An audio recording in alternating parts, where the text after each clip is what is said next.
Paul Miller, welcome to Hello. the Magnalia podcast. Thanks for coming. You are a computer guy. Mm-hmm. You have written about computers. Mm-hmm. You famously or infamously stopped using computers for a year.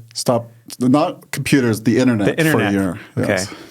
Yes. You play with computers. Mm-hmm. You work on computers. Yeah. Software developer. You worked on Bitcoin, AI. Anything else you'd want to add? Huge nerd. Yes. Nerd. Yes, Okay. I used to be a technology writer, and then I became a software developer in the past 5 years. Okay. And mostly working in the Bitcoin space now as a developer. Okay. How old were you when you had your first computer? Your first family computer? I was my dad brought one home. He was a graphic designer. And so I was probably like 6 or 7. So our first computer had a color screen and a scanner. But it was a Mac. So we were a Mac family. So I learned GUIs and desktop publishing long before I ever learned to code. Okay.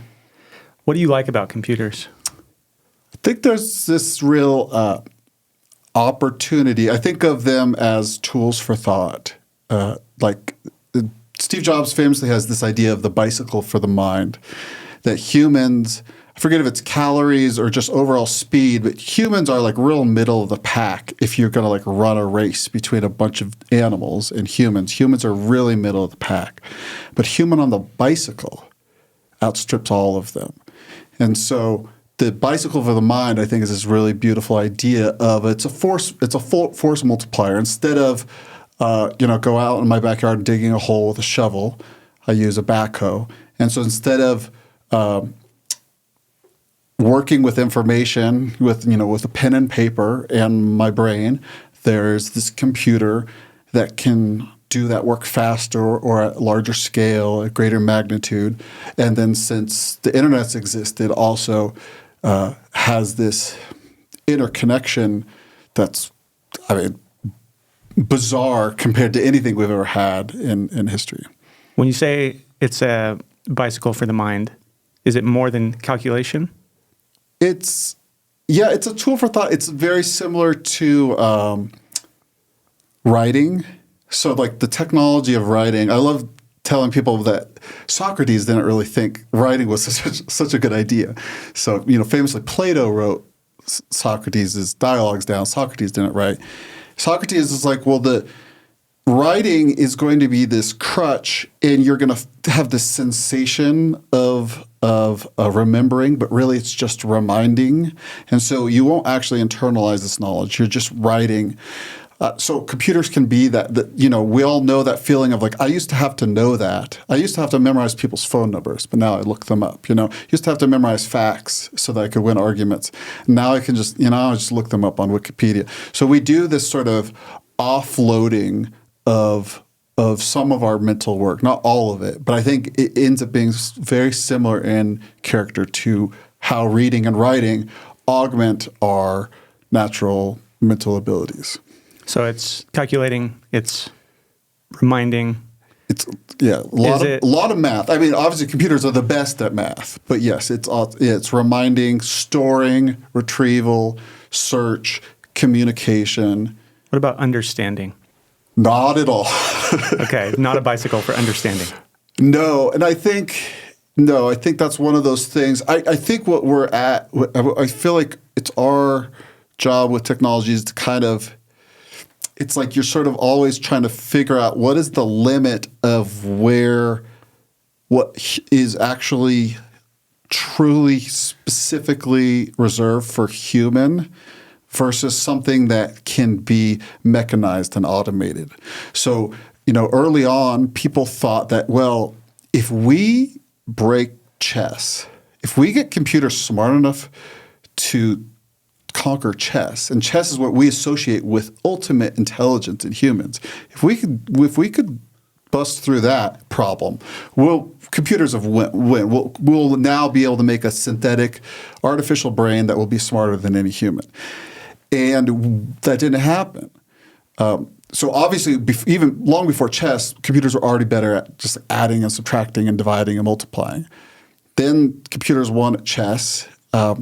And now there's this whole new revolution of AI that is very language oriented. And I think it's really beautiful because it's kind of teaching us what kinds of language is kind of rote and mechanizable and doable at this industrial scale versus is in the specific reserve of humans. I can't say what that is, but I do think we'll find, and we're actually learning how to, we're exploring what that line is, which is really, really fun to me. But it doesn't worry me that the computers are going to take something that they will take things that we thought were our special duty and privilege, but they won't actually take our God-given duty and privilege away. Our humanity. What? It won't take our humanity? Yes, they won't take our humanity. What do you not like about computers? I think I wrote an essay once. I call it "A computer is a skateboard for the mind." I think what computers often do is you jump onto somebody's. It's not even a bicycle. You're jumping onto somebody else's railroad tracks, and you go. They spent thousands of hours or millions of hours in some cases making software how they thought conforms to the world how they want it to be, or what they think is profitable, or what algorithms they prefer, or whatever. And so when you open up a computer or you jump into an app, you are dealing with something that's pretty powerful of somebody kind of determining, or not necessarily determining, but strongly suggesting you go this way. And when you use computers unreflectively, or even sometimes when you're trying to use them reflectively, but you're just, a weak little flesh human, you get carried away and you use computers not to the glory of God, or at the least just not how you were planning to or intending to. So I think there's something. Computers are so compelling. I think the other thing that's kind of frustrating about computers is it seems like computers should be it seems like computers have automated so many things that why do I have a job where I need to be on a computer all day? Like, I like computers, and I'm maybe the most disposed to that. And I still am kind of frustrated by that fact. It's like, haven't we automated enough of this? Like, why aren't we ever coming out ahead to the point where, we've created excess leisure for ourselves somehow? Right. I mean, maybe that's just the curse or something. Right, yeah. So these devices and these technologies that are, in many ways, designed to and actually do make your life easier, in other ways make them much harder or more laborious. And, right. People are tied to their phones all the time now, getting text messages, and I got to be on email all the time. I got to be responding to people all the time. In one way, that's really cool. In other ways, it's very stressful. Yeah, it's like I filled in the gaps of it. It alleviated all these burdens and then filled in all the gaps with stressful things or time-wasting things. Right. Which seems silly, like it has taketh away. You're right. All right, hang on. I got to jump in here real quick. So I think there's computers like using them, but there's also like programming them, right? So most people's experience is like using them. Right. My experience programming them has been like any language. It affects, like if you use it for a long time, it literally almost rewires how you think, right? So like doing it for 20 years, I a lot of times just fall into these sort of algorithmic thinking traps when I'm in like human relationships, right? And I'm like, why are you not behaving like a computer would? Like, I just want to say the commands and then I get the response that I want, right? So do you have like, we've been talking a lot about this whole idea of like AI and like being a programmer is changing over time.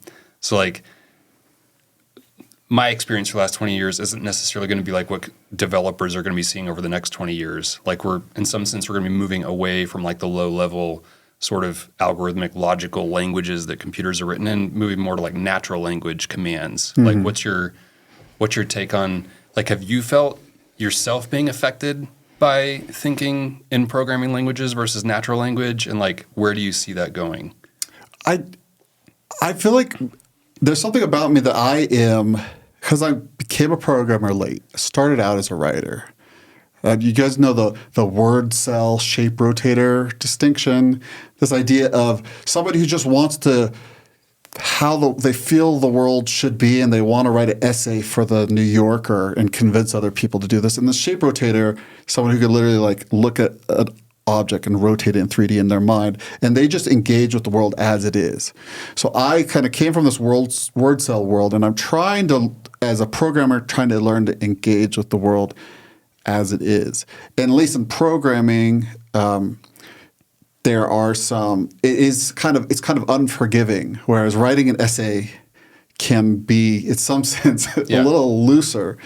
It's actually interesting that but it's also explicit. It's explicit. Unforgiving, but it's explicit. Right. So like you only have yourself to blame, right? In a sense, if you have like a bug or you've expressed something incorrectly. Right, it's frustrating. It feels like there's a constant indictment on my intelligence. So maybe I had never gotten over this hump where I feel like the master of my own destiny. I'm just like, please, computer.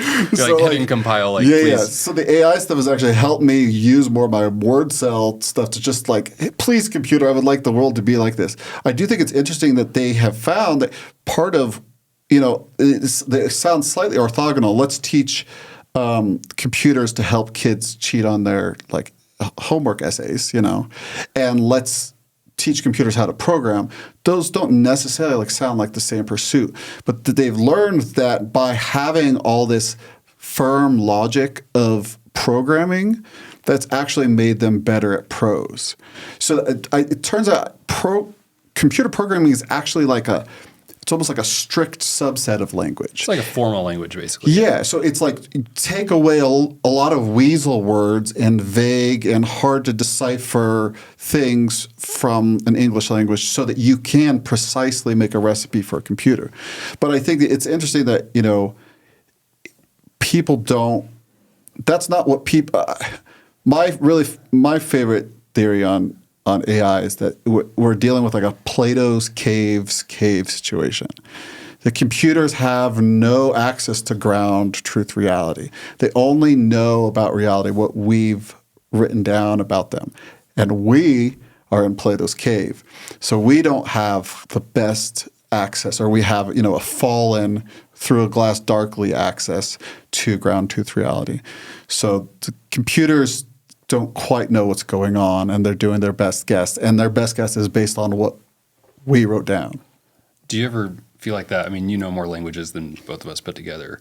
Like, do you feel like that frustration, like you want to express something in Greek, for example, versus English? They have more words for love or something. Like, have you ever felt that way? Yeah, I mean, of course. I mean, you see it more obviously in a language that is not your own native language because it's all unfamiliar to you and it's hard. But even in your own language, all of us struggle to say what we know is true or what we feel. You're always bumping up against really hard limits in all kinds of ways, not just language, but your own powers and capabilities and desires. And isn't that the point of like things like music or paintings? Like there are things that are true that we have not quite figured out how to express, or possibly are not expressible in language, that should still be talked about in somehow. Right. Yeah, this idea, and again, I mean, Plato was onto this, but this idea that truth is something beyond us and beyond our minds, and not that it is therefore inaccessible or walled off from us, but that it's something that we conform ourselves to, not something that we conform to do what we want, which is, often the great temptation with technology is it starts to shape your mind in such a way that you think the world is something out there for me to use instead of something by which God reveals himself to me in his truth and his goodness and his beauty, though always in a limited way. As Christians, part of what we believe as what it means to be a creature is that we are always limited. We'll never not be limited in knowledge. Even Jesus, in his humanity, was limited in his knowledge. And then that's hard in some ways, but it's actually just part of how God made us. It's not necessarily sin to be weak or to be limited or to falter. And I think sometimes technology tries to convince us otherwise. I want to pick your brain a little bit about kind of early instances of technology in the Bible. First couple chapters of the Bible, God creates Adam and Eve, puts them in the garden. He gives them a task to go out into the world and all their descendants and to cultivate the whole earth. They're going to have to use technology to do that. But we don't hear about any human technology until sin has entered into the world. Adam and Eve rebel against God. They are told, don't eat from that tree over there. This tree described as the tree of the knowledge of good and evil. Not totally clear what exactly that means, but God says, don't eat that tree. If you eat it, you will die. Mm-hmm. And that should be good enough for them. But apparently, quite quickly, they rebel against God, and they eat from it. And we're told right away that they know something, ironically. They all of a sudden know that they're naked. Mm-hmm. Before that, before the sin and the tree, we're told that they're naked, but they're not ashamed. Then they eat. They gain some kind of knowledge that they're not supposed to have or that they're not supposed to have yet, and they realize they're naked. And we're told right away they're ashamed. And so Genesis 3, verse 7, I think this is the first instance of human technology. The eyes of both were opened, and they knew they were naked. It's interesting. Technology often promises freedom and knowledge. And it says Adam and Eve sewed fig leaves together, and they made themselves loincloths. And so you have this initial piece of technology as a way of hiding from God and hiding from each other. An expression downstream from a basic pride that says, I can do things on my own. And then very interestingly, I was reading this morning and thinking about this. I think the next God comes and he finds them and he says, who told you were naked? Obviously they were naked, but they've learned something that they weren't supposed to know or that they didn't need to know yet. And God says, who told you you're naked? Why do you have clothes on now? There's a lot going on there. But God pronounces his curse on the earth. He pronounces, all kinds of hardship that are going to come on humanity because of Adam and Eve's rebellion, his curse on the serpent for tempting them against him. And then God's response to this kind of superficial human technical attempt to deal with the problems that they've put themselves into. We read in chapter 3, verse 21, the Lord God made for Adam and for his wife garments of skins and clothed them. And so you have God in a way offering them, it's still human technology, but it's repurposed for his own purposes. It's not vegan. It's not vegan, that's for sure. There's blood, of course, that has because been poured out God for doesn't think that humans in their fallen state should all be walking around naked, I'm guessing. Well, I don't know. I don't know that God said you have to be naked forever and ever and ever. But I think the point is that they've messed things up and they're trying to fix it on their own. And God in his kindness and his generosity one-ups them and says, here's something better for you. There's like a better version. But he's not contradicting them on the concept that they will need clothes. No, he's not saying, take those fig leaves off. Just deal with it now. And I do think there is something, I think we're really feeling this in our culture of that technology kind of will insulate you from like repercussions. So like I have poor soil quality because I've been like cash cropping for 2 generations. So, but here comes fertilizer just in time to save the day, And so it can, in some sense, create these goods. And so I don't reject all of it out of hand, but I still want to admit that technology will often insulate you from the ground truth reality. And so insofar as we're like less, sympathetic with the seasons because we have, heating and air conditioning, less seasonality of fruits. I don't think much about the stars or care about the moon as much. A lot of it is because we're kind of cocooned in technology, which seems like they are kind of trying to protect themselves in some sense. Right, but there's this, with God offering them animal skins for clothes instead of the fig leaves, there's also this sense of God redeeming the human vocation and putting a positive trajectory on what could happen with the things that humans will make and will need down the road, and even a pattern for them of here's what you should be doing. in Genesis 4, you have Adam and Eve's first two sons, Cain and Abel. And we're told that one of them is a shepherd and one of them is a farmer of crops. And they both come and they both bring offerings to the Lord. And so you have, it doesn't explicitly say, they're using technology, but that's, assumed, I think. You need a stick to, guide your sheep, or they're not wandering around in a stick to dig in the ground for your plants. Plucking fruits off No, trees they're anymore. working. They have to work now. And technology is always tied to work because technology extends our body, like you were saying, to make it more productive and more efficient. And so you have in Genesis 4, positively, again, like God giving skins to Adam and Eve, you have human technology and human work as a means of offering worship to God, something that God wants. But also, in the same instance, we're told that Cain becomes angry over Abel's offering because God accepts his offering. We're not exactly told why. We have to kind of think about it a little bit of why did God like Abel's offering but not Cain's offering.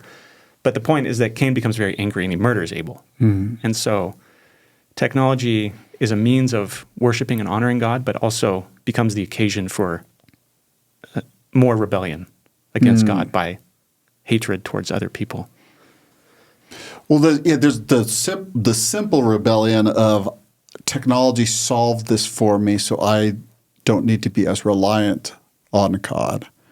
And then there's the other, maybe more egregious form of I'm going to use technology to oppress other humans. Right.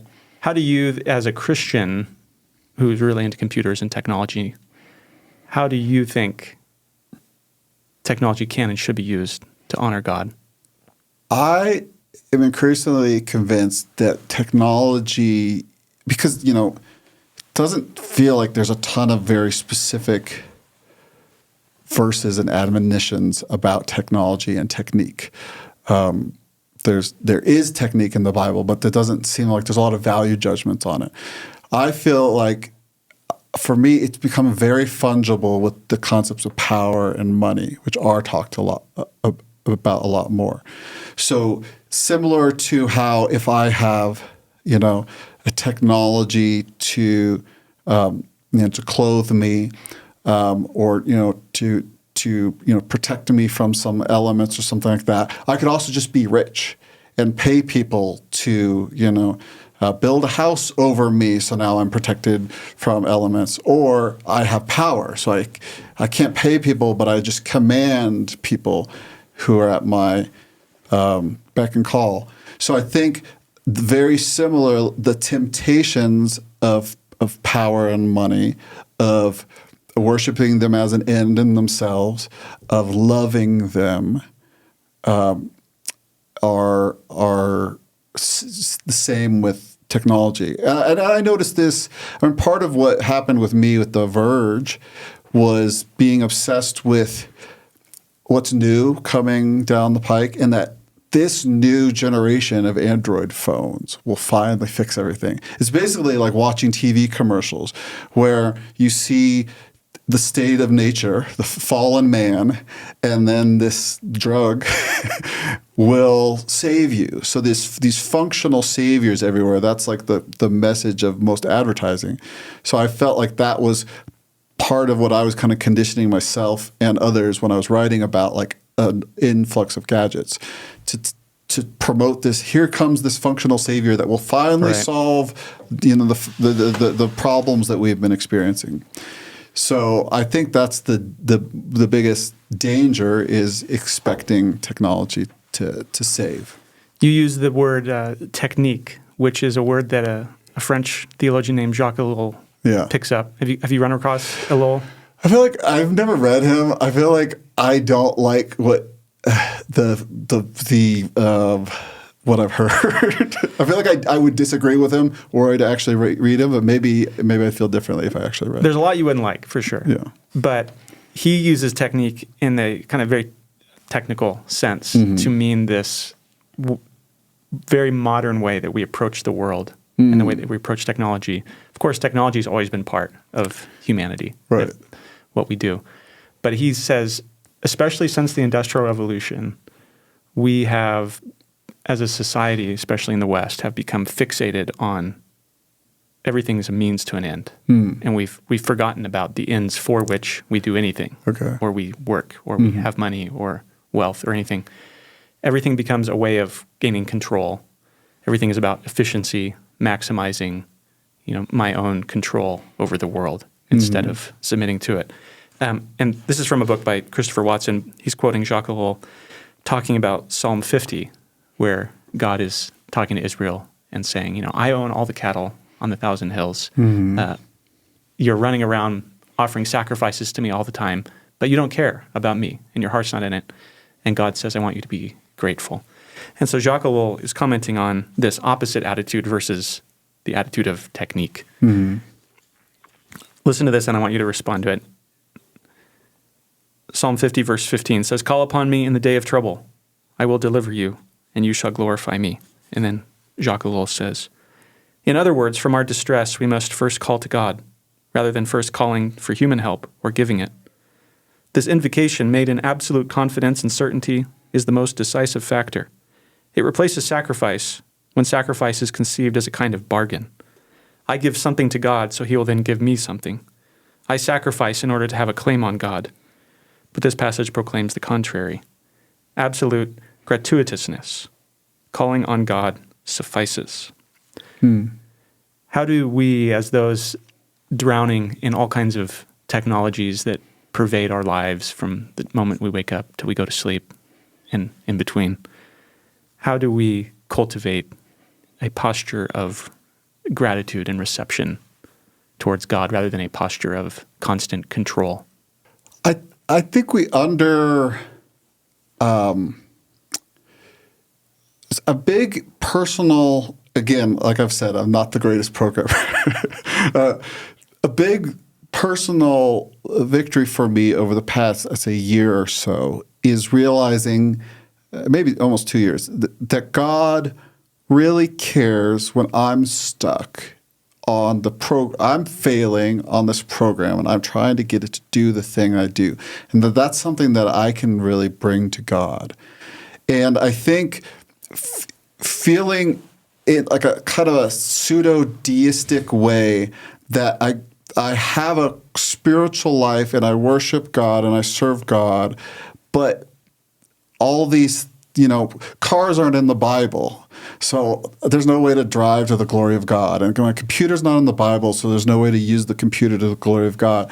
Whereas, yes, committing them to God from the outside. I mean, my best days are when I pray to God at the outset and read the Bible at the outset of that day and pray and commit my work to Him. But if I forget to do that and I'm stuck and I'm frustrated, I will maybe remember God then and pray to God then and commit my work. Because I think it's never. I really enjoy my doppelganger. This guy named Paul E. Miller wrote a book called The Praying Life, and he starts off, and it was very liberating. I mean, to use the technique in the word that the way I like to use it, instead of with all these loaded French connotations. I think there's a temptation as a Christian to approach God with a prayer technique. Okay, so I need to make sure to, on balance, ask more about other people than myself. And so God will think I'm like selfless. And so that when I slip in this thing that I want, God will like, oh, well, he is pretty great God. Like we will approach to God with, and so Paul Miller talks about coming to God like a child and saying exactly what you want without, in a guileless way. Because God, one, already knows. He wants to give you the desires of your heart. And the goal in the long term is that your heart would be aligned with God. So even far down, after lots of spiritual maturity, you'd still be able to speak directly to God about what's on your heart, what you want. So that's my goal. So that's my personal approach. I will confess, I don't think I'm great at technology. I think especially the dopamine type things like TikTok style, swipeable slop entertainment is one of the things that really gets me. I've I broke free. Another Psalm 37, has this line. It depends on the translation, but one translation that says, "Turn from your rage and stop like obsessing over evildoers." That was like the go-to verse for getting less addicted to Twitter, because a lot of social media's addiction comes from obsessing over, can you believe that person did this bad thing? Like the libs of TikTokification. And so that was helpful for Twitter, but I think the YouTube Reels and TikTok kind of slop entertainment is very similar. Like for me, the struggle with like eating junk food. Just I'm in an emotional state that I don't really want to deal with, and so I'm gonna numb out. So that's still a huge struggle for me, and that's something that technology it's high. There's a term for it in food. It's highly palatable foods. There is highly palatable tech. There's in UX research there's a book called "Don't Make Me Think." So that's the idea. Technologies, modern apps are built with this idea of a user that is basically unconscious and going towards the light that you shine for them. And it's very effective. And so I have to do better. Right. Okay, well, let's move on to Bitcoin. Yeah. I heard this is a Bitcoin company. You've worked on Bitcoin. We all like Bitcoin. Yeah. We think Bitcoin's a good thing. Absolutely. Bitcoiners can be notorious for being cocky and self-confident about the future and about Bitcoin solving all kinds of problems, maybe all the problems. Why should Bitcoiners care about Christ? I wrote an essay about this. It's called "Christianity for Bitcoiners." And I noticed a lot of Bitcoiners, I'm sure you guys have noticed this as well, are somehow more sympathetic to Christianity. They think of Christianity as Lindy, and they see lots of problems and corruption in the world. And so it's like, hey, what if we kind of return to this old way? You know, we're returning to a modern equivalent of the gold standard. Obviously, I don't believe in the miracles or the divinity of Christ or anything, but there's probably something good wisdom here. And so my encouragement to those Bitcoiners is to not stop there, basically, and to not accept that as that is not the gospel. I'm not going to quote it right, but Paul says it would be a big bummer. I would be the biggest fool. I'd be the hugest idiot. 1 Corinthians 15, yeah. If Christ wasn't who he said he was and didn't die and rise. So that's how I feel. So I feel like it's accepting like a Bitcoin. There's we know that Bitcoin is a big deal, and it's saying actually I think blockchain is the big deal, right? And it's actually, even though it is a component of the whole, it completely misses the point. Right. That's my feeling for those specific Bitcoiners. Slightly different question. Yeah. Why should Bitcoiners care about the church? Not just the church in the abstract or the church as a historical, traditional institution that's built some interesting buildings over the years. Right. But churches with people in them with lots of warts. Why should Bitcoiners care about the church and not just about Jesus or what he said? I think Christians have gotten a bad rap. We've been kind of on like an apology tour for like a century or so. But historically, the world that we like of charity and hospitals and adoption and advocating for peace and abolition of slavery, this idea that like the opposite, we're not going to be Nietzschean, power is everything. Those are Christian ideals, and they have been advanced through Christ's church. So the things that you like, I think there's a reason why you are attracted to Christianity, that they were practically accomplished in the world by Christ's body, Christ working through his people. And so if you like those things, then the church is what God instituted to take over the world. And so whether it's doing well or not, there's not going to be an alternative methodology for taking over the world. What would you say to a Bitcoiner who is very happy to attend their monthly developer meeting? Yeah. All their friends are there. They're Yeah. all really into Bitcoin too. They're all excited about it. Yeah. It's very practical. It's changing the world, kind of Right. like you just said, Christians have been involved in over the centuries. What are they missing if BitDevs becomes their church? What do you gain in an actual church? I was just talking to your guys' pastor about this today. They're missing the gospel. The gospel of salvation, go into heaven forever. That's, I think, is pretty important. Everybody wants that. Like, where will you go after you die is pretty important. And I think that actually changes how you live on earth too. But that's, in some sense, a bigger deal. But how you live on earth is you're missing out on the power of the gospel to actually transform lives. Like, we are very used to people don't change. People are stuck in their ways. That guy, fool me once, shame on you. Fool me twice, shame on me. Like, I shouldn't trust you after you. I think, there's this whole thing in game theory about like these repeat games and like, when do you trust somebody again and when does it pay off to trust somebody?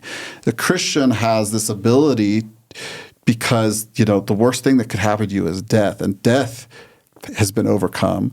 So the Christian has this ability to trust beyond anybody else, and has this ability to actually work through problems that are insoluble to us mere outside of God.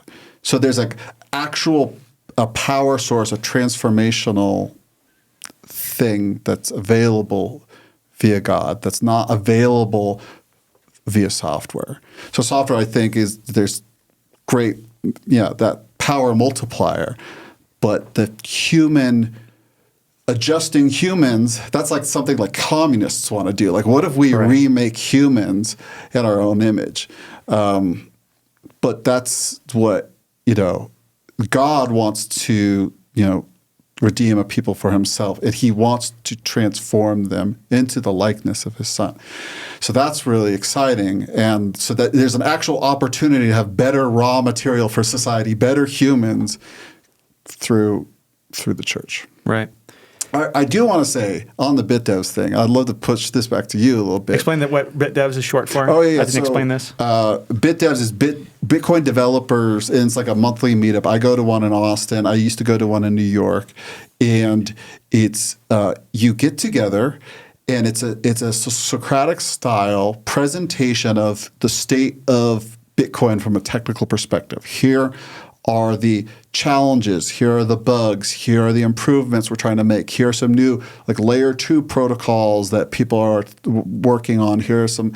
And so it's a very realistic way of engaging with the ground truth of Bitcoin and seeing Bitcoin for all its warts, not just like number go up, rah, rah, rah.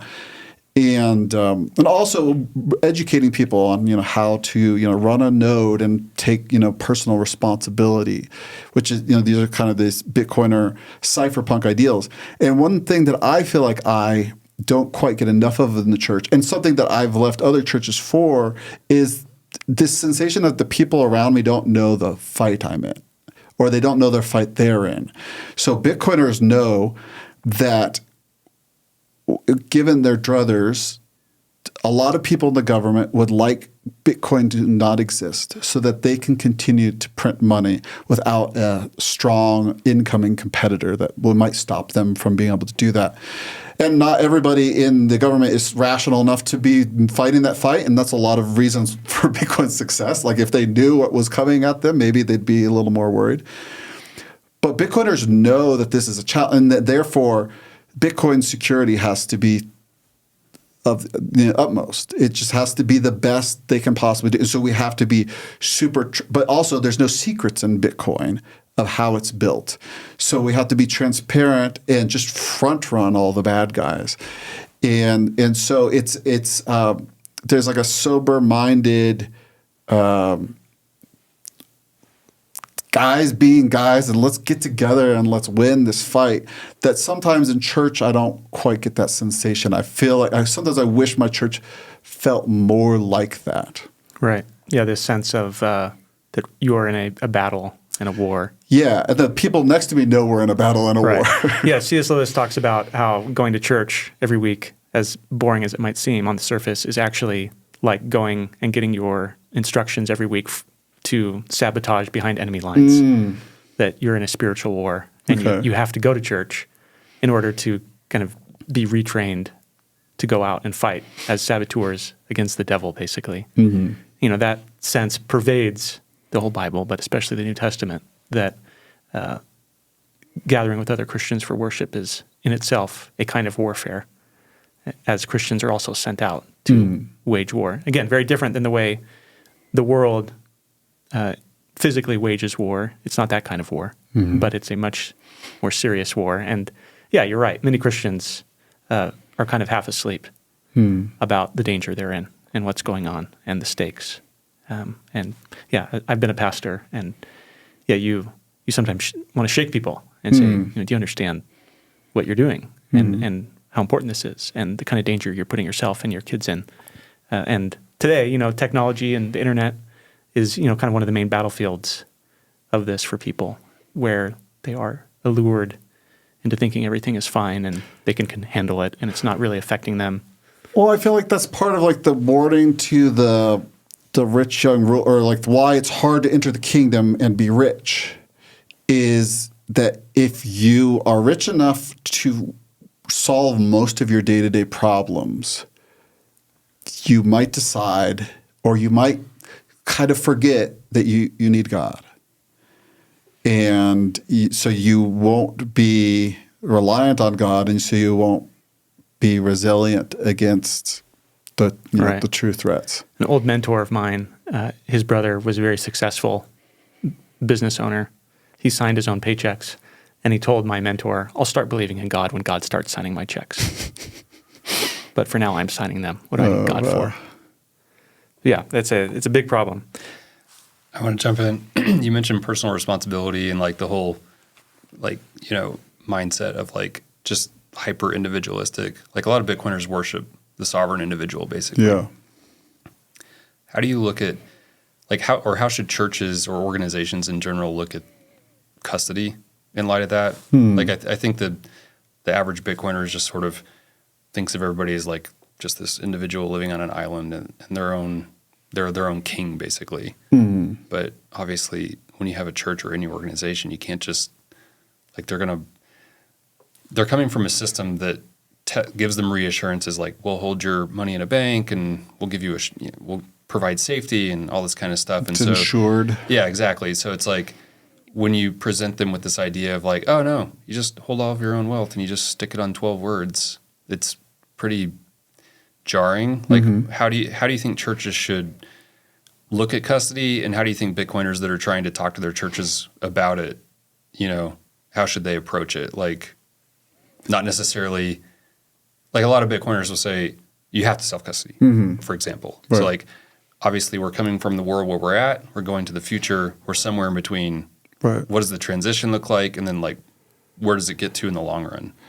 Yeah, I mean, I try not to be a toxic maximalist about this, but I do think there's something about self-custody and personal responsibility that when you don't take personal responsibility over Bitcoin, over your own Bitcoin, you are kind of –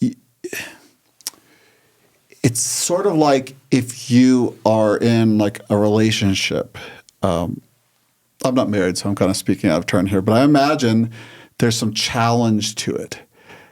And there's a lot of challenging aspects to it that you could not outsource, that you have to, or like working out, right?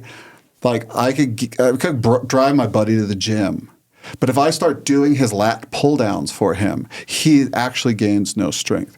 And so I think some of the special properties, not all of them, of Bitcoin are ensured by the fact that it is self-custodiable. So one of the famous threats that we deal with is like the 6102 attack. If the government at one point decided that people shouldn't be holding so much gold, and so it took their gold. And if the government decided all of a sudden that it hated Bitcoin or it wished it had more Bitcoin, either one, a corrupt government, it's possible for it to go after Bitcoin. So now one of Bitcoin's cool properties being unconfiscatable. Well, because you never held Bitcoin yourself, you actually lost that really cool property of Bitcoin. So it's you still can benefit. There's like a common grace to holding Bitcoin in Coinbase and watching the number go up. But there is something special about participating in some of the things that make Bitcoin special, which include self-custody and running a node, like auditing the supply yourself. I think those are two very practical things that Bitcoiners, a lot smarter than me, that got Bitcoin a lot earlier than I did, have been talking about for a very long time and been very adamant about. And I think by leaning in and engaging and participating in Bitcoin like that, I don't know much about running a church's treasury, so I don't quite know how that would look like. But I just think that some of the really positive properties of Bitcoin include self-custody. Well, I mean, obviously there's ways to do like multi-sig, so you can have the board of elders or the session or whatever it is in your denomination. They can each have a key. But when you get into that stuff, it gets really technically complicated and can put a lot of people off. So is there any value, like if a church is sort of on the cusp of being willing to consider it, but can't quite get over the hump of, okay, we have to figure out where to store these words or something, understand technically. I mean, I think if you buy Bitcoin, however you buy it, you're probably not going to be sad that you bought it, especially if you hold it for like longer than 4 years. Like even if you're just holding it on Coinbase. Sure, I think that's a great idea. But at the same time, I just think people need to be aware. I think similar like the don't make me think mindset. This is how we've been trained with modern technology, that it's a bad technology if it's hard to use. So that's like me saying like, well, lat pull downs are a bad way to get strong because they're challenging. And I think there's a moral component to when you have the opportunity to take some responsibility, I don't think you always in every case have to do it. I understand, especially if I think as a whole species, we probably should like start teaching kids what cryptography is and like what it means for something to be encrypted and what is a public and private key. What does it mean to sign something? That we need that literacy because most of our lives are completely open for inspection without cryptography, and most of our money is completely open for confiscation without cryptography, even non-Bitcoin money. So, that literacy is important. And so I understand if you're older and it's very hard to come by that literacy, but ultimately you write down 12 words and it's on people like me to make software easy enough so that if you understand conceptually that the 12 words hold the money and you don't show other people the 12 words, that's the hope. I hope we can get there, at least in this medium term while self-custody is still possible, before the chain fills up with all this activity. So I think that's the next question I had was there's this idea of Bitcoin and scaling over time. And I think we almost like live in this golden age of being able to do things on the base layer and take self-custody. In the future, maybe 10 or 20 years from now, it won't even be possible just because the fee environment will be too high. Do you feel like there's some sense there that just people take it for granted right now? Or like, do you disagree with that? Like, do you think in the future, like people will be forced into custodial kind of Bitcoin holding environments because they can't afford the fees? Like what do you see the future looking like? Yeah, I mean, I think right now it's good to use it how it exists, and we're kind of blazing a trail.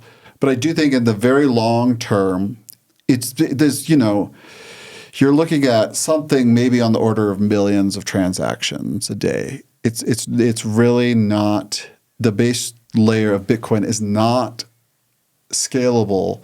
It doesn't scale as currently constructed, and somewhat based on just inherent properties of how Bitcoin needs to be decentralized. It does not scale to everybody using it to buy coffee or even to do their groceries, or even to get their paycheck once a month. So we have to either so Bitcoiners have been working very hard at finding ways to scale. Like one of them has been Lightning. There's other ones that have different, trust models like federated eCash. There's this thing called Arc. There's a lot of discussion of soft forks that enable some of these layer twos, so that you still get this self-custodial aspect of Bitcoin. You don't throw that away as more and more people crowd in to use it. If you commit money to a Lightning channel, though, yeah, like you still consider that self-custody? Oh yeah. Okay. Yeah.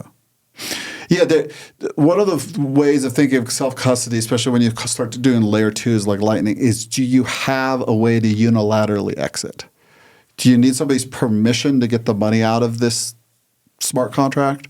Or can you do it all by yourself? Sometimes when you do it all by yourself, you incur higher fees. Yeah. But that's kind of my kind of general concept of where I say this is self-custody versus not. Is your gut that like that is the future, or like do you think MicroStrategy style Bitcoin banks will be sort of settling the majority of? We have a really good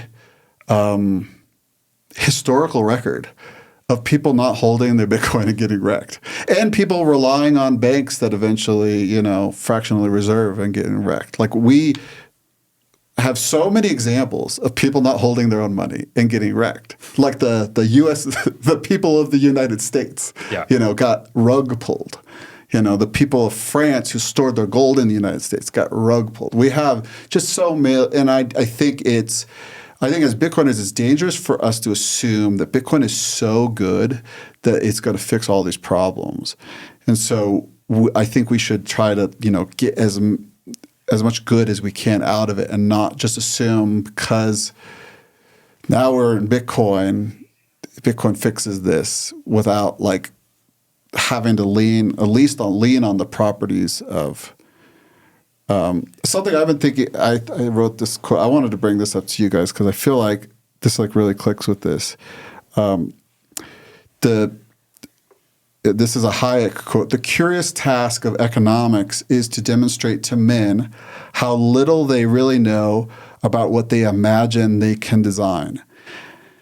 And so I think that's a really good indictment on your average fiat economist. But I think we also should have some intellectual humility as Bitcoiners to not pretend that we've designed this perfect system that's not going to need any iteration or upkeep, because we just, as humans, we do not design perfect technology. We can't figure out how to make a perpetual motion machine. We can't get past a certain number of nines of uptime. We're not Kardashev 1. We haven't captured all the energy from the sun yet. No, we're not perfect at technology. And so imagining Bitcoin is perfect is, I think, that would be a really bad idea.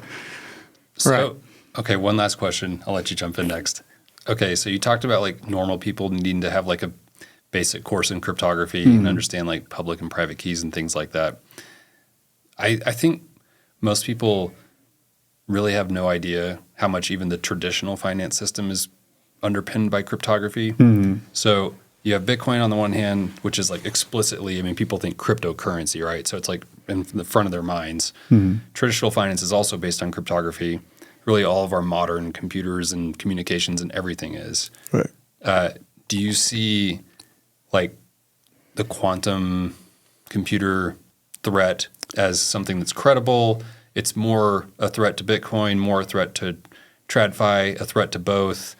Like, how should normal people?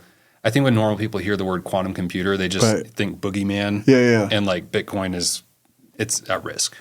I think that basically there are ways of there's versions of cryptography that are not that quantum computers of a sufficient quality could break with known algorithms. So we already know the algorithm, we just don't have good enough quantum computers. The big unknowns is, are we 10 or 100 years to that level of quality of quantum computing? It would be where usually if anybody ever says something in technologies about 10 years out, that means there's actually multiple like unknowns that we actually have no idea how hard they'll be. And so we just had to push it 10 years out, right? So there's multiple unknowns that we have no idea how hard they'll be or if they're even tractable to get to the level of computers that could use quantum computers that could break like some of Bitcoin's cryptography. Then there's also quantum resistant cryptography that has already been designed. And so for fiat banking, pretty easy to roll out, right? Our messaging apps already going. I use Mulvad VPN. It already has quantum resistant encryption. You think it's easier for the fiat banking system to roll out these fixes than it would be for like core Bitcoin developers? Because Bitcoin is designed to be pretty hard to change. And so it takes really, really strong consensus among Bitcoin. So the cool thing is Bitcoin is already talking about this. And I think we are, at least I feel like at least a decade before this is a threat. So I think we probably have time to upgrade Bitcoin to something quantum resistant before Also, it's likely that we might even see it coming. Maybe one of those things that looked untractable will be solved, and then that will be like it will really be the fire under our butts, and we will have to upgrade Bitcoin in some way. So, do you think they'll see it coming, or do you think it's just going to boom all of a sudden show up? My guess is that we'll have a hint, because what likely will happen is if something like somebody like Google stays at the forefront, there's a I don't quite know the whole game theory, and I'm not an expert on this, but there seems to me that there's actually a good game theory of telling people how good your quantum is, because then they're scared of you. Have you ever seen Dr. Strangelove? Yeah. You know, so it's like the whole point of having this world, the Doomsday device, is that you tell people about the Doomsday device. So you want people to be scared of what you're about to do with quantum. So you're going to publish the leading. So far, quantum computing researchers have exaggerated the capabilities of their systems. So hopefully they'll continue to exaggerate, and they'll say we're like one order of magnitude off of breaking Bitcoin's encryption. And at that point, it would be really on the Bitcoin community to like, okay, we've had all these proposals. Hopefully by then a bunch of them have been explored through code. We have all these trade-offs, but we have to pick one or maybe even a basket of algorithms that we are going to choose to soft fork or hard fork to. But the idea that Bitcoin is already this immaculate, perfect thing as of right this second seems unlikely to me. So something like quantum is a credible threat. Yes. In Bitcoin, there's kind of this whole ossification versus not. Yeah. You mentioned that you're like becoming more sympathetic to monarchy. Uh-huh. Bitcoin doesn't have Satoshi anymore, like Ethereum has Vitalik. Mm. You mentioned a lot of the core devs are sort of weeding out any of the big personalities that could potentially have enough relationship capital to get a change done. So what are the pros and cons of like the ossification? Like, are you worried that it's too ossified? Or like, are you just saying if the threat is credible and big enough, no amount of ossification is going to stop it? Like, we're going to do something. That's my hope. I would hope that, we would. I hope that we have some soft forks along the way that just improve Bitcoin's scaling and programmability. I think those are great, and Bitcoiners are a little overly concerned about them. But yeah, I do think that will involve, somebody, maybe the the Spirit of the Lord will be on some programmer, and God will raise up a new judge core developer that will lead us to a new software or something. But I have become increasingly disillusioned with the idea that you could have all this sovereign engineering, or it's not sovereign engineering, sovereign individuals who are all pulling in their own internally decided directions, and that magically coalesces. That's not how Bitcoin was invented. It was a monarch, right? Yeah, there were a lot of people who were experimenting, and they, pooled ideas. But Satoshi, and we know this like in business that you take a CEO who's willing to take risks. And also God designed the world in such a way that His Son is the king. It's not a bureaucracy. So I'm increasingly convinced that we'll probably need some kind of strong leader to emerge in Bitcoin to lead us through some of these challenges. That I don't personally put a ton of trust in the consensus will work it out. I don't think we actually make decisions as a Borg. Have just read The Abolition of Man. Yes. By C.S. Lewis. Yes. After you've highly recommended it for as long as I've known you. He is very worried in that book about a lot of power being concentrated in the hands of a small number of people in the name of technical progress. What's his warning, and how does his warning give some caution to people who are very optimistic about technology or optimistic about individual figures in technology being able to fix everything? I feel like I really lost him in the third essay. And I liked him by the end of the third essay, but the actual Abolition of Man essay, I loved everything up until the Abolition of Man essay. But he's talking about these conditioners, this idea that, I think this gets back to the Hayek quote of what we imagine we can design. That, and I think it's very of his time to see this emerging and very prescient to see this emerging a bureaucratic class that thinks it's better than that somehow is all these people are sheep in need of a shepherd.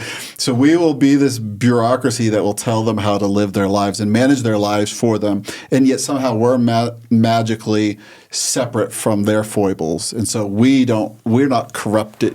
People are so corruptible with capitalism, but we're not corrupted by money up in our bureaucracy. But I feel like he says he's going to examine three technologies. It's basically contraceptives, wireless, and one other. Forget what was it? Yeah, aeroplane, wireless, and the contraceptive. And then he makes what to me feels like kind of this logical jump that we automatically use these technologies to dominate other people, and to define and prescribe life for our descendants, that we're sort of somehow with technology we're limiting their options, and we're using technology. And so what I feel here's my hunch, and obviously I've only read this one time and I'm new to this debate, but I feel like he's almost believing the hype that these conditioners are actually going to be this good at management that they will actually. This is like the Brave New World, right? There's three great dystopian fictions. There's 1984, where they rule by fear. There's Brave New World, where they rule by pleasure. And there's Idiocracy, where everybody's retarded. And we live in Idiocracy. And I feel like you could see how you're in a long-standing empire of excellent people who have been so smart this whole time and have paid attention to moral education. And all the young boys learn Latin, and they're so great at things that you could see this looming threat of a professional or a bureaucracy class rising up and designing society, every jot and tittle of it, and micromanaging our lives and doing something like Brave New World or 1984, those seem very plausible. And the way I like to put it is like, imagine anybody in Congress behind the counter at McDonald's, would they get your order right? Like, we're ruled by, and he like actually predicts this, like they'll abolish their own humanity through this process, and we're ruled by those people.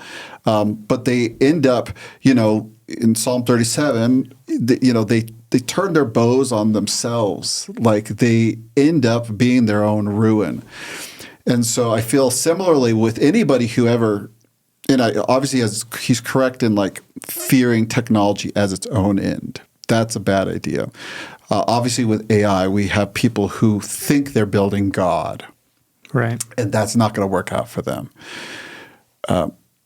But that's not going to work out for them. So I don't fear them. Right. I don't fear the AGI people because it's not going to work out for them. So there is actual evil that the AGI guy who wants to make a god is participating in. I need to be careful not to participate in that evil. And same with the bureaucracy that wants to rule every jot and tittle of my life. I need to make sure I don't participate in the evil and I resist it. But I don't fear them, if that makes sense. Right. And I don't think someone like a C.S. Lewis would say, well, this is it. The world's going to end because they're just going to figure it out and they're going to destroy everything. I think he would ultimately say, yeah, they're not going to get it either. I mean, he skewers these kinds of people all over his stories, all over the Chronicles of Narnia, in the Space Trilogy. The hideous strength is, everybody should read that. I guess that's another one, like 1984, Idiocracy. That hideous strength really belongs to that list. Well, yeah, it's and like in that hideous strength, kind of one of his big points there, and he was really unusual for this in the middle of the 20th century, is that he understood that the technical attempt to control the world through expertise and technology is the flip side of losing your mind to the demonic, and that you are actually handing over your sovereignty to spiritual forces much more powerful than you. Right. You become kind of their unwitting and stupid servants. I do think there's something interesting about I never really thought about that. He's kind of talking about that in this book too, this idea of by trying to control and also ignoring what he calls the Tao, the natural law, by trying to ignore natural law and control people, you basically devolve yourself into an animal, or I guess in that case the demon possessed. I do think, there's a great quote that you shared with me a while back, and I go back to, and I think it's really important. There's something which unites magic and applied science. I guess we all agree Bitcoin is applied science, right? While separating both from the wisdom of early ages. For the wise men of old, the cardinal problem had been how to conform the soul to reality, and the solution. This gets to the idea of the Plato's cave's cave, that we actually should be really concerned with trying to sense reality as it is. The solution had been knowledge, self-discipline, and virtue. For magic and applied science alike, the problem is how to subdue reality to the wishes of men.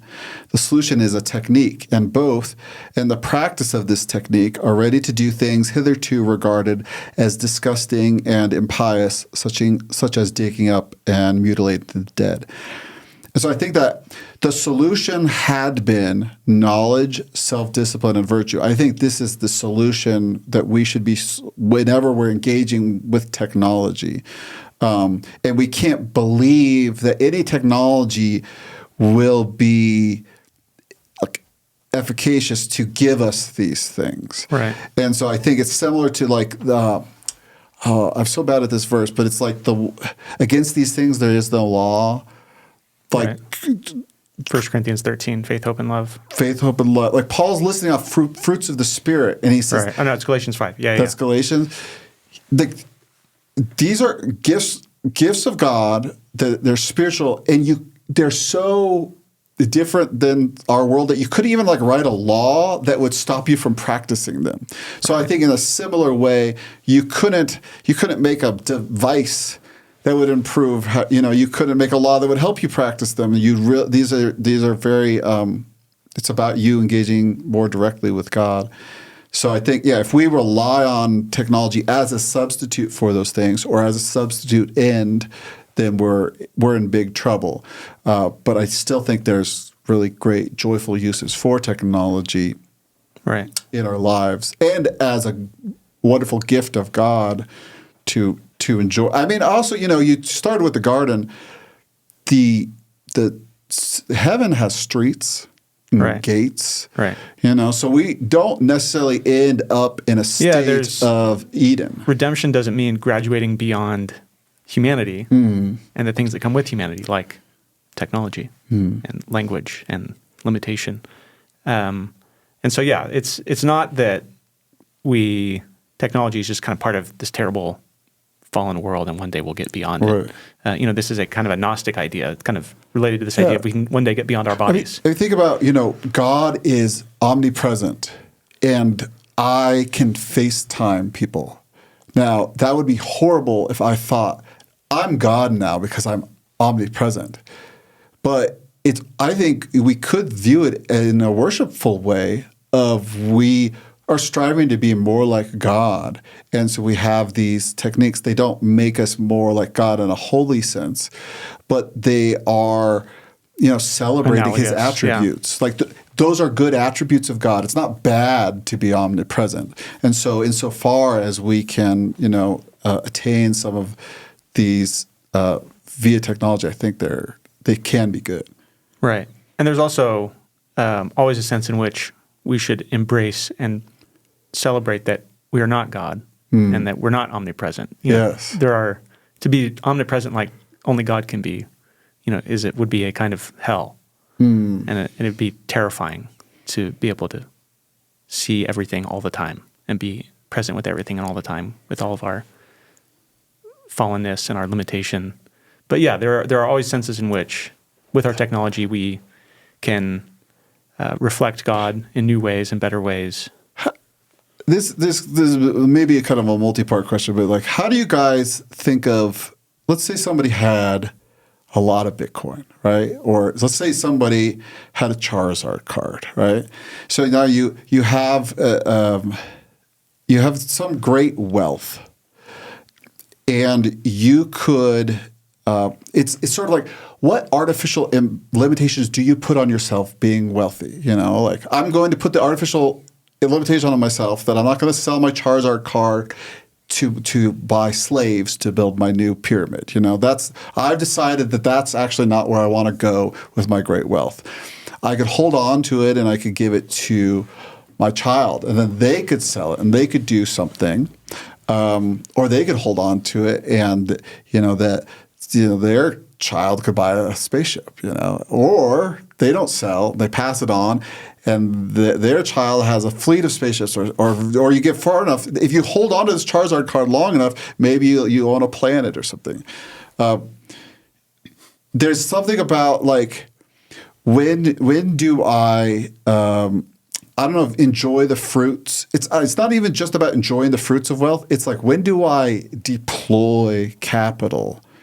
I'm sure churches think about this too. When do I'm saving up for a rainy day versus I'm saving up for a future generation versus it's time for me to deploy wealth given to me by God for this purpose that I believe He's put on my heart.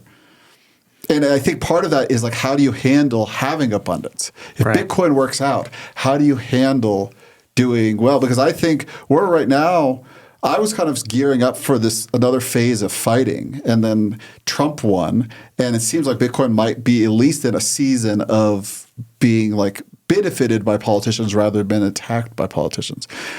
Well, instantly you start to see lots of infighting among Bitcoiners, because as humans we don't really know how to deal with success, so we must attack one another. And Bitcoiners are a bunch of contrarians. So anyways, I think those are somehow related, and something about abundance and winning. How do you deal with success, basically? Right. Well, I think like many things, I think this is one of these realms for what the Bible calls wisdom. These gray areas where God does not tell you exactly what to do, but you have to deal with living in his world as a creature. And, Proverbs, this kind of treasury of different little statements about what it means to be wise, emphasizes and begins with the statement that it's fearing the Lord that's the beginning of wisdom. We were talking earlier about a computer being like a bicycle for your mind and doing some things well, but one of the things it doesn't do well is causing you to understand the world instead of just compiling or calculating facts about it. And in the Bible, understanding is also related to this idea of wisdom. And I think sometimes technology promises us a kind of wisdom and with it a kind of control, but it can never really deliver it. And wisdom in technology, wisdom in the world, wisdom in our bodies are not unrelated to each other. But you can't have wisdom apart from fearing the Lord. There is a different plane of reality than just the things of this world. And so my thought is that you ultimately have to walk in humility and submission to God and the ways that He's said to live. And that includes living in community with His people and listening to them and making commitments to them and with them, and always being open to what God might have for you. And I think part of wisdom is also humility and distrust of yourself and your own motivations, because the Bible's clear. Wealth is an enormous snare to just about everybody. And we are never as able to control our desires as we like to think we are. And so, I think we need to do well to listen to the warnings, even though we might want to kind of blow them off or make excuses about, well, I don't really need to listen to that, or I'm fine, or no, I can just keep saving forever and ever and ever and ever. I never need to actually give any away. But there's a deep need for wisdom, and with wisdom, humility, to know what to do, because we really don't know what to do. And the technology itself and the money itself is not going to tell you what to do with it. Right. I mean, I think you can create an idol out of either extreme, right? You can just be hedonistic and want to spend everything right now with ultra high time preference, or you can sort of hide behind asceticism and just be like, oh yeah, I'm above it all, and I don't need to ever take care of anybody or spend anything because it's all about the future. And I think if you peg the needle in any of those directions, you've clearly got an idol in your heart. So, well, I think that's a good place to stop. Thanks, Paul, for joining us today. Thank you for having me. Good luck with this project. I need to orange bill my church, I believe. Working on it. Yeah. Well, thanks for coming. You did mention it's a company. We're actually a nonprofit. Oh, I'm sorry. I'm sorry. We're not in it for the money. This a corporate entity. Yeah. People together working on something. It's a company of friends who love the Lord. A band of brothers. There you go. That's better. All right. Thanks, Paul.